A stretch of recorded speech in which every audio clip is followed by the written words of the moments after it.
जय श्रीराम. कुंभारी करा उठलो बा सकाळी तेवढ्यात काय बघतो आमचं भाऊ आंघोळ ते वगैरे करून तयार होऊन कामाला चाललाय बघा. मीच उशीर उठलो बघा वाचा. मी पण ब्रश वगैरे केलो बघा हो. आंघोळ करून चहा बिस्किट खाऊन मी पण चाललो बघा जहार आणून द्यायला. जहार आणून दे म्हणलं होते आमच्या मालक. तेवढ्यात गावात जहार भरून आणून दिलो बघा हो. त्याच परत परत काय घरकुलला गेलो. तेवढ्यात घरकुल मध्ये घेऊन मी पण टमाटे आणि कोथिंबीर घेतलं बघा हो. ते घेऊन तिथं आणून देऊन मी आलो बघा घरी. घरी येऊन काय परत चावी घेतलो. चावी घेऊन चाललो बघा हो नीट कामाला. परत कामावर येऊन थोड्या वेळ उशीर बसलो. तेवढा सोनू दादाचा कॉल आला बघा हो. सचिन भाऊ आलाय म्हणून आलो बघा हो. सोनू दादाच्या घरापाशी काय येऊन निवांत गप्पा मारत बसलेत बघा दोघ जण सकाळी.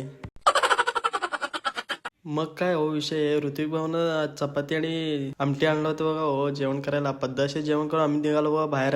मग काय हो सोनू दादा आणि सचिन दादा गेले बघा बाहेर. घरापाशी सोडले मला. पण मी पण ऋतिक भाऊला बोलवलो आणि हौद खाल्या करून हौद धुवायचा होता भाऊ. हौद फर्स्ट क्लास धुवून घेतलं बघा हो पद्धतशीर.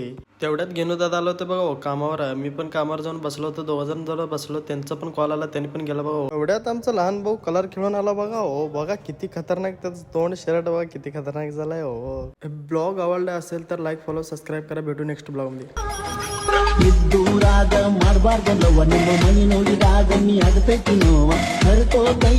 बरे कलर आलं का रात्री बरं